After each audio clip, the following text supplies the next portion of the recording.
ಮನೆಯಿಂದ ಸ್ಟಾರ್ಟ್ ಆಗುತ್ತೆ ಸರ್. ಮನೆಯಲ್ಲೇ ಒಬ್ಬ ಯಜಮಾನ ಇರೋಕ್ಕೆ ಸಾಧ್ಯ ಇಲ್ಲ ಸರ್. ಮನೆಯಲ್ಲಿ ತಂದೆ ತಾಯಿ ತಂಗಿ ಅಕ್ಕ ತಮ್ಮ ಹೆಂಡತಿ ಮಕ್ಕಳು ಪ್ರತಿಯೊಬ್ಬರು ಸೇರಿದ್ರೆ, ಇಲ್ಲಿಂದ ಯಜಮಾನ ಅಂತವ್ರು ಬರೋ ಎಲ್ಲ ಒಟ್ಟಿಗೆ ಸೇರಿದ್ರೆ ಒಂದು ಮನೆ. ಆ ಮನೆಯಲ್ಲಿ ಯಾರೇ ಒಳ್ಳೇದು ಮಾಡಿದ್ರು ಹೆಸರು ಬಂದ್ರೂ, ಎಷ್ಟೇ ಚೆನ್ನಾಗಿ ಕೆಲಸ ಮಾಡಿದ್ರು ಹೆಸರು ಬರೋದು ಇಡೀ ಮನೆಗೆ. ಟೀಮಲ್ಲೂ ಹಾಗೆ ಸರ್. ಅದು ಹೆಂಗೆ ಒಬ್ಬ ಹೀರೋಯಿಂದ ಸಿನಿಮಾ ಆಗೋಕ್ಕೆ ಸಾಧ್ಯ? ಅದು ಹೇಗೆ ಒಬ್ಬ ನಿರ್ಮಾಪಕನಿಂದ ಸಿನಿಮಾ ಆಗೋಕ್ಕೆ ಸಾಧ್ಯ? ಒಬ್ಬ ನಿರ್ದೇಶಕನಿಂದ ಹೇಗೆ ಸಿನಿಮಾ ಆಗೋಕ್ಕೆ ಸಾಧ್ಯ?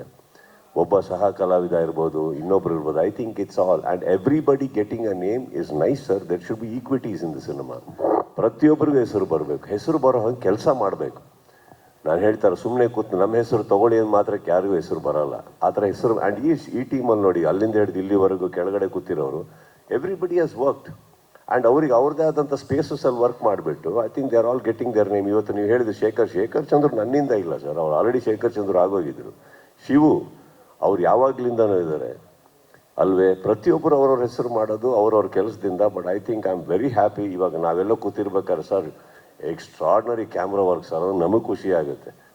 ನಾವು ಫೋನ್ ಹಾಕ್ತೀವಿ ಏನಾರೇ ಅಂದ್ಬಿಟ್ಟು ಇವ್ರಿಗೆ ರೇಗಿಸೋದು. But I think everybody deserves it. See, ಒಂದು ಸಿನಿಮಾ ಆದ ತಕ್ಷಣ ಬರೀ ಒಬ್ಬ ಹೀರೋಗೆ ಮಾತ್ರ ಹೆಸರು ಬರೋದು, ಇಲ್ಲ ನಿರ್ದೇಶಕರಿಗೆ ಮಾತ್ರ ಬರೋದು, ಇಲ್ಲ ನಿರ್ಮಾಪಕರಿಗೆ ಮಾತ್ರ ಹೆಸರು ಬರೋದು, ಮ್ಯೂಸಿಕ್ ಡೈರೆಕ್ಟ್ರಿಗೆ ಮಾತ್ರ ಹೆಸರು ಬರೋದು ಅಂದರೆ ಇಟ್ ಈಸ್ ಪಾಸಿಬಲ್. ಬಿಕಾಸ್ ಯಾಕಂದರೆ ಕಣ್ಣಿಗೆ ಕಾಣೋ ಹೆಸರುಗಳಿವು.